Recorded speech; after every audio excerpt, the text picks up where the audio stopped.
Bonsoir à toutes et à toutes, bienvenue dans Libre Ensemble. Je suis ravie de vous accueillir aujourd'hui pour parler de l'inclusion raisonnée des enfants autistes en milieu scolaire. Et oui, depuis plusieurs années, que ce soit en Europe ou dans les sociétés occidentales, l'inclusion est devenue une exigence pour toute politique du handicap, revendiquée par les citoyens comme vecteur de reconnaissance, de justice, d'égalité, portée par les politiques publiques. Elle devrait donc être à ce titre l'outil majeur d'une transformation profonde de nos sociétés pour un vivre ensemble dans Libre Ensemble. C'est nos thématiques ce soir.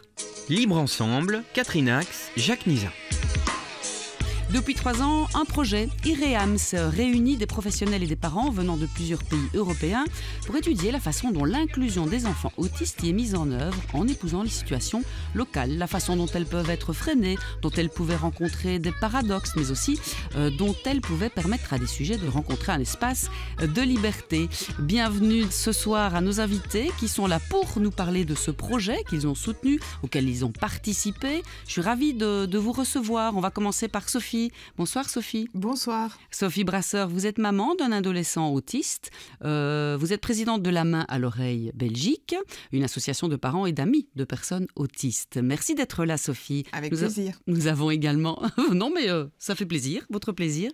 Nous avons également Sandra Ruchard. Bonsoir Sandra. Bonsoir. Vous êtes vous enseignante de l'école Escale, une école d'enseignement spécialisée de type 5, comme on l'appelle, à l'antenne 110. On reviendra vers vous pour savoir ce que vous y faites exactement. Nous avons également Christophe Le Poec. Bonsoir. Est-ce que je prononce bien Oui, c'est ça. Parfait. Directeur thérapeutique au Courtil, Leers Nord, dans un groupe qui accueille des enfants autistes.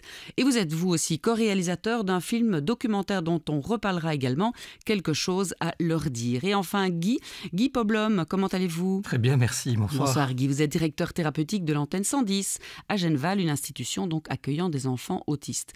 On va commencer par redéfinir en quelque sorte l'inclusion, puisque c'est un peu ça qui a fait démarrer votre projet et votre travail. C'est en tout cas votre combat, c'est l'inclusion. Comment est-ce qu'on peut définir aujourd'hui ? C'est quoi l'inclusion ? Qui veut répondre ? Je vois Christophe, en tout cas Guy fait signe à Christophe. D'accord. Guy et Christophe, allez-y. Disons que l'inclusion est aujourd'hui un mot d'ordre. C'est en effet toutes les politiques sanitaires exigent même que les personnes différentes soient incluses dans la société. C'est peut-être différent de l'intégration, par exemple, où on essayait que les enfants différents s'adaptent à la société. L'inclusion tente de renverser la chose pour faire en sorte que ce soit la société qui essaye de se transformer pour accueillir la différence. Ça, c'est la grande idée de l'inclusion. Voilà. D'accord. Après, on n'intègre pas, on se met vraiment au service de l'enfant pour l'inclure, quoi. C'est vraiment, les mots ont leur importance, hein. Absolument. Parce que du coup, les actes aussi. Tout à fait. En découlent. C'est très important. Alors effectivement, c'est inclure. Ça implique aussi qu'on soit dans un lieu qui, en même temps, est clos aussi, il faut bien dire. Et bon, il y a toute une série de paradoxes qui sont entraînés par cette question de l'inclusion. On va y revenir. Christophe, un mot sur votre définition à vous de l'inclusion ? Oui, c'est ça. Comme le dit Guy, c'est une forme d'avancée, en fait, l'inclusion, où la société prend sa part de responsabilité dans ce qui est que les parcours qui, auparavant, ne rentraient pas dans un cadre plus normé. Maintenant, l'enjeu de ce projet, justement, si on a accolé raisonner à inclusion, c'était pour un petit peu rentrer dans le détail, parce que souvent, on peut parler de l'inclusion et avoir des idées assez vastes, et puis faire équivaloir l'inclusion à l'accès, purement et simplement, dans les lieux normés. Or, quand on rentre dans le détail, c'est justement tenter de dire le film ou tous les moments, soit les journées, soit les travaux du projet, c'était justement de rentrer dans le détail, de complexifier un peu la chose et d'entendre ceux qui, dans le fond, y travaillent déjà depuis longtemps. D'accord. Est-ce que l'inclusion est aujourd'hui l'affaire de tous ? Parce qu'on peut se dire, oui, je suis touchée, j'entends bien, ok, mais elle ne me concerne pas. Est-ce qu'une société qui inclut est une société dans laquelle tout le monde va vivre mieux, en quelque sorte ? Dans les écoles, Sandra. l'idée, l'inclusion est très très présente dans les écoles. Et l'idée, c'est que on ne stigmatise plus un enfant avec une difficulté, un handicap, mais la classe est un ensemble d'enfants, en soi tous différents. Et par exemple, quand auparavant on avait un aménagement particulier pour un enfant qui avait une difficulté, on considère actuellement que chaque enfant pourrait bénéficier de cet aménagement, par exemple. Donc c'est comme l'inclusion, c'est un ensemble d'élèves, mais qui profite à tous. En fait, l'inclusion profite à toute la classe, entre guillemets. Oui. En tant qu'enseignante, est-ce qu'on vient de loin par rapport à il y a 10, 15, 20 ans? Est-ce que les progrès d'aujourd'hui, ou est-ce qu'il reste encore beaucoup de chemin? Ça dépend pour quel enfant. Il y a effectivement pour des enfants qui ont des difficultés comme la dyslexie, la dyscalculie ou ce genre de difficultés, les aménagements raisonnables ou tout ce qui est fait actuellement leur profite vraiment et profite aux autres enfants qui peuvent rencontrer une différence. Et je pense que la rencontre avec la différence est riche pour tout à chacun. Maintenant, il y a pour toute une série d'enfants pour qui l'inclusion est inenvisageable. Et c'est un petit peu de ça qu'on voulait témoigner aussi au travers du film et au travers d'une série d'ouvrages dont on va reparler dans quelques secondes. Mais je voulais me tourner vers Sophie Brasseur. Vous êtes maman d'un adolescent autiste. Comment est-ce qu'on vit la différence de son enfant depuis tout petit? Et comment est-ce qu'on évolue avec cette différence-là? Et comment est-ce qu'on essaye de lui ouvrir les voies d'un monde meilleur, en tout cas qui peut l'inclure le mieux possible? Eh bien, ce qui me vient en premier, c'est de dire qu'il faut d'abord l'inclure dans la famille avec ce qu'il est et au sens de l'inclusion telle qu'on l'a dit avant. C'est-à-dire que ça transforme tout le monde. Et si tout le monde se transforme, alors on peut aussi tirer le bon de vivre avec un enfant qui est particulier, mais qui, comme pour l'instant, a envie de danser toute la journée, ce qui met de la gaieté dans la maison parce que du coup, tout le monde danse toute la journée. Mais ça veut dire que du coup, il faut oublier la question de la norme. Justement, par rapport à l'école, ça c'est très compliqué. Donc, en tout cas pour Émile, son parcours, ça a été qu'il a commencé à pouvoir vraiment s'épanouir quand il est sorti d'un cadre scolaire trop normé. Parce que quand il était tout petit, il est allé à l'école traditionnelle et cette école était formidable. Je tiens vraiment à le dire, elles ont fait tout ce qu'elle pouvait pour qu'il trouve sa place. Mais pour lui, ça n'allait pas, parce que le contexte n'était pas adapté à ses besoins, tout simplement. Et je pense que malgré tous les efforts de ces personnes, s'il y a 25 enfants dans une classe en maternelle et qu'on est sensible au bruit, qu'on n'arrive pas à rester sur sa chaise, en fait, ça ne va pas, ça ne marche pas. Donc, pour revenir à l'inclusion, moi, je pense que si on veut que les personnes qui ont une différence soient vraiment incluses, ça veut dire que, quelque part, tout le monde doit changer. C'est un peu... C'est pas évident. Vous voulez dire que vous-même, au sein de la famille, vous le disiez, vous avez dû tirer un trait sur un tas d'horaires normés, quoi. Se lever à telle heure, puis manger, puis faire ça, puis faire ça. Comme on peut l'imaginer, nos vies se déroulent finalement sans qu'on y pense trop. Vous devez chambouler presque tous les jours et remettre ça en cause. Comment vous faites? Comment est-ce qu'on y arrive? Eh bien, en fait, dans notre cas, on a dû normer les choses parce que Émile, il a des besoins de structure, de repères, de routine. Vous dites quand il veut danser, tout le monde danse, mais quand même, la routine est importante pour lui aussi, en tout cas. Oui, c'est-à-dire que c'est un peu son horaire à lui qui a, pendant très longtemps, c'est un peu moins le cas maintenant, mais rythmé toute la vie de famille. C'est-à-dire que... il y a des choses qu'il faut faire dans un certain ordre. Et donc, du coup, par exemple, il a une sœur pour qui je pense que ça n'a pas toujours été évident non plus. Parce que si on a prévu, je sais pas moi, d'aller... à la plaine de jeu. À la plaine de jeu, mais qu'en fait, à la plaine de jeu, tout à coup, ça va pas, il faut rentrer. Voilà, par exemple. Donc, ou bien, si on a prévu... une soirée avec des amis, mais que ce soir-là, quand il était petit, par exemple, Émile ne dormait pas beaucoup et avait beaucoup de mal à s'endormir, en fait, parfois, il faut s'adapter. Mais c'est là où je trouve que quand même, il faut aussi rester positif, c'est qu'une fois que tout le monde s'adapte, il y a aussi plein d'autres choses qui émergent et qui sont profitables à tout le monde. Donc, comment on fait ? En fait, on bricole. Et on voit la vie d'une autre manière. Ah, ça, je vous assure que oui. On n'est pas entraîné dans la grande roue du temps, peut-être. Ah, non. C'est là que ça peut être favorable à tout le monde, c'est de pouvoir un peu se retourner, se poser, se dire, en fait, qu'est-ce qui est essentiel ? Exactement, oui. En fait, sinon, on ne tient pas de toute façon. C'est juste pas possible de fonctionner comme on a toujours l'habitude de fonctionner ou de se conformer à toute une série de choses, parfois aussi un peu dictées par la société, ce qu'on fait, ce qu'on ne fait pas, etc. En fait, ça ne tient plus. Quand on vit avec un enfant autiste en l'occurrence, mais différent tout court, je pense que ça s'applique à toutes les personnes qui vivent avec un enfant qui a une différence en réalité. On le voyait dans le documentaire de Christophe et on y reviendra. Par exemple, le rapport à l'art, à l'œil, enfin à ce que ces enfants-là voient, et on présente une exposition qui est magnifique avec des dessins superbes. C'est souvent effectivement cette sensibilité-là que ces enfants ou ces ados, ces adultes ouvrent aux autres qu'on ne verrait plus. Oui, alors en fait, ils voient le monde. Moi, je vous assure, depuis que je vis avec Émile, je vois Bruxelles d'une toute autre façon. Par exemple, vous n'imaginez pas le nombre de gens qui laissent, alors c'est ridicule, mais qui laissent traîner leurs canettes sur les appuis de fenêtres à Bruxelles. Parce qu'Émile, nos regards les efface peut-être, mais évidemment, pour embellir les choses. Mais lui, il vide systématiquement toutes les canettes. Donc, je peux vous dire qu'il y en a, par exemple, beaucoup. Donc, voilà. Mais après, il voit aussi des choses très belles que je n'aurais jamais vues. Par exemple, il adore observer la nature et particulièrement les oies.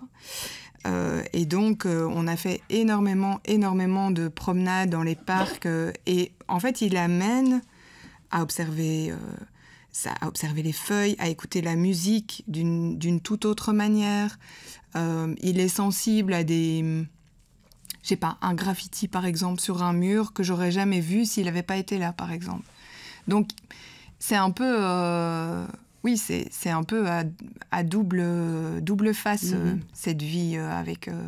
C'est ça que vous vouliez montrer dans le documentaire, Christophe, et au travers de tout ce projet, IREAMS, c'est de pouvoir sensibiliser à un autre regard pour que chacun puisse...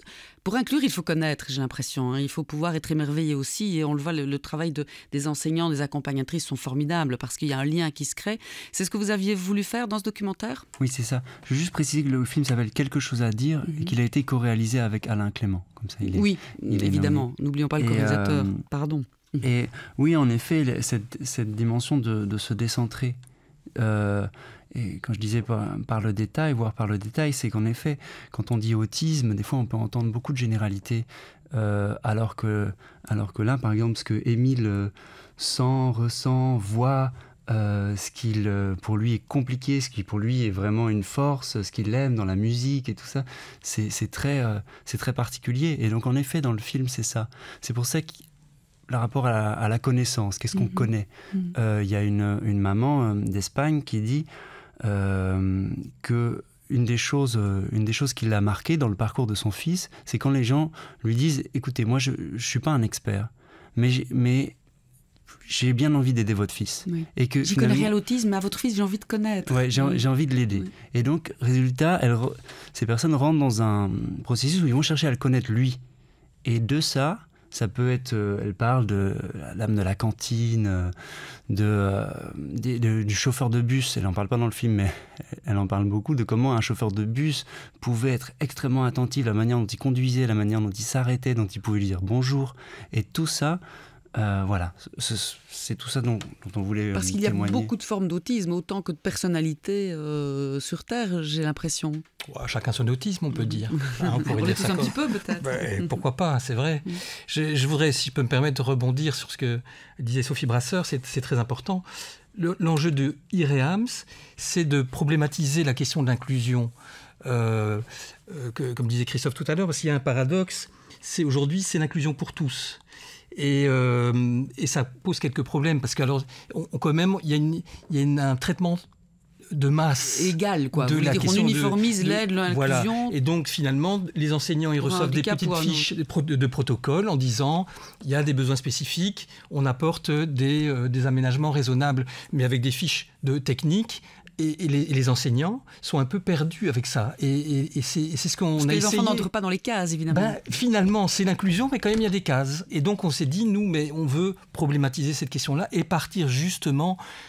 Disons, la véritable inclusion, c'est quand on peut partir de ce qui fait l'intérêt spécifique, plutôt que les besoins spécifiques, on pourrait dire les intérêts spécifiques d'un enfant, et partir de là pour essayer alors de l'amener, déployer ses intérêts et introduire quelques savoirs, du calcul, des lettres, l'écriture, le langage, à partir de ses intérêts à lui.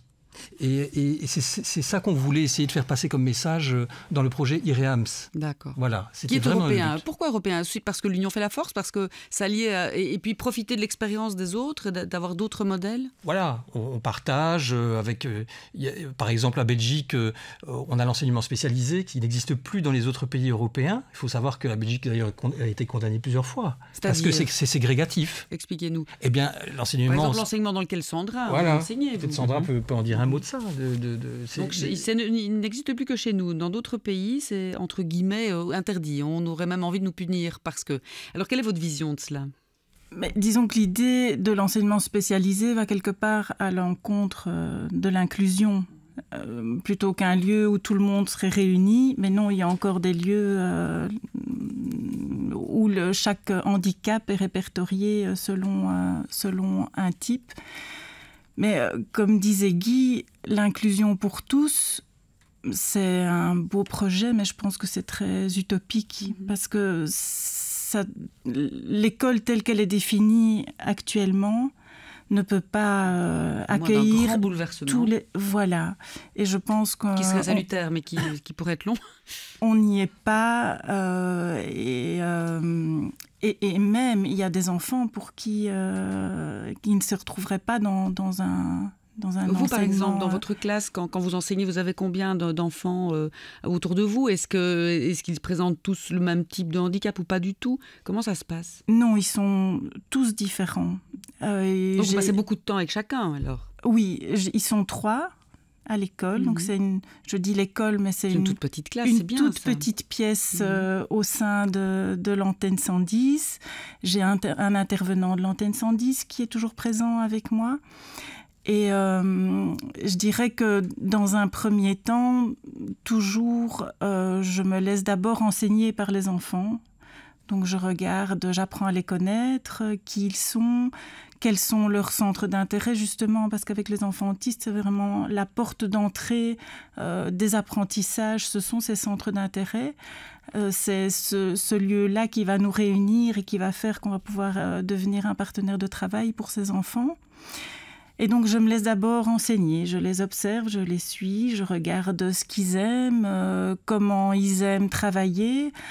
Si un enfant, pour lui, doit rester debout tout le temps, mais on peut apprendre en étant debout, c'est pas un problème. Comme on voit dans le film, ce petit garçon qui travaille toujours debout. Voilà, c'est ça, se décaler aussi de la norme où on voit dans l'école tous les enfants assis à un banc. J'ai envie de dire que ce serait profitable à tous les enfants, parce que ce système-là... Voilà, c'est ça. Mais c'est pouvoir faire ce... que nous avons connu depuis je ne sais pas combien de générations, tout évolue, sauf ce schéma de chaque enfant a sa place devant un professeur qui est sur une estrade et qui domine la classe, bien souvent. C'est cliché, mais c'est un petit peu... Tout à fait. Ce qui se vit dans beaucoup d'établissements. C'est ça, c'est l'idée que, dans le fond, une fois qu'on a dit que l'inclusion, c'était que la société devait prendre sa part de responsabilité, rien n'est... Tout commence, quoi.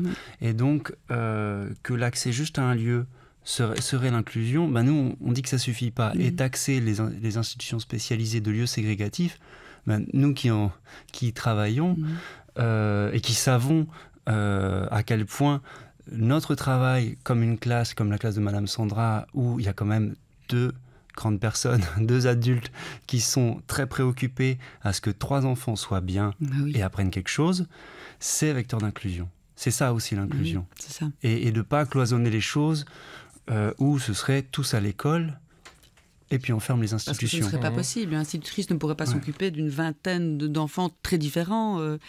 C'est presque impensable. C'est un peu le défaut, je dirais, de notre journée IREAMS qui a eu lieu vendredi. C'est qu'on a, à partir de cette approche des intérêts des enfants, on a montré ou on a fait témoigner d'inclusions qui ont été réussies. Et c'est très important de ne pas oublier les enfants. C'était une de mes questions, effectivement. Le documentaire est idyllique, c'est magnifique. Effectivement, vous pointez des... C'est son défaut. Non, c'est son défaut, évidemment, mais ça a l'air, c'est formidable. On aimerait tous que chacun de nos enfants, quelque pathologie que ce soit, ou même aucune, soit pris en charge comme ça. C'est formidable, l'échange est merveilleux. Pourtant, ce qui est intéressant, c'est qu'on vous dites que c'est idyllique, et pourtant, c'est déjà à contre-pied de ce qui peut se dire sur l'inclusion. Par exemple, les parcours des jeunes qui sont évoqués, voire qui sont montrés à l'image, ne sont pas du tout des parcours, enfin tous en tout cas des parcours où ce serait à l'école ordinaire et qu'à la fin ce serait un métier. C'est pas du tout, il y a déjà un décalage. Par contre, ce qu'il y a, c'est qu'il y a du lien. C'est ça qui rend... Il y a du lien, et dans la difficulté, il y a aussi de la joie. Enfin, dont parlent les parents, dont parlent les professionnels, ça rit, mais à partir de choses finalement très particulières. Et Guy, vous disiez qu'il faudrait aussi parler de ce qui ne fonctionne pas pour améliorer ? Non, pour dire que l'inclusion pour tous, c'est quelque chose, c'est un idéal et dont il faut se méfier. Par définition, tout idéal est un peu dangereux, parce que si on veut y arriver, on force les choses. Et donc, je pense que c'est très important de tenir compte des enfants qui ne peuvent pas... parce que, par exemple, de façon très basique, pour aller à l'école, il faut parler et il faut être propre.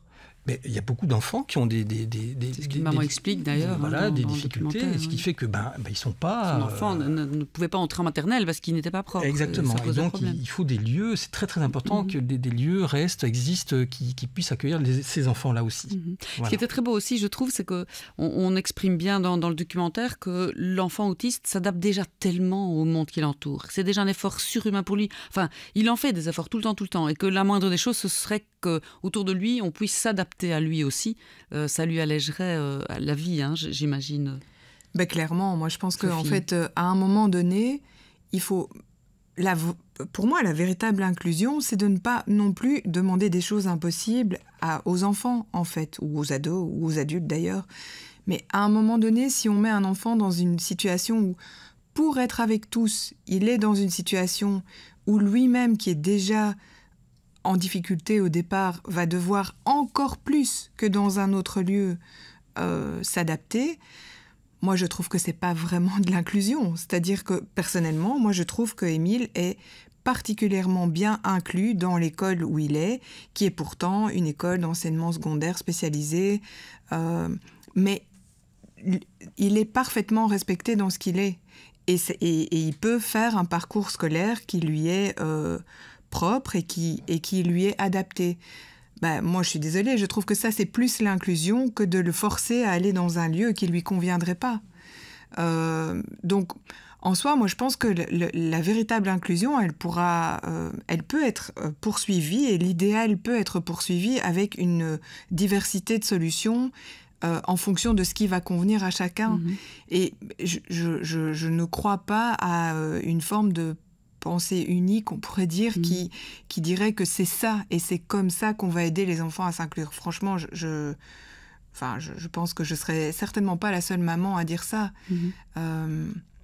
Mais après, qu'il y ait la possibilité pour ceux à qui ça convient d'être inclus dans une classe ordinaire, et si en plus ça peut profiter à tout le monde en faisant un peu bouger les normes de l'école ordinaire, ce serait magnifique. Ce qui veut dire également qu'il va falloir former, ou qu'il faut former d'autant plus certains dans le corps enseignant, profs, instituteurs et autres, parce que ce n'est pas facile non plus.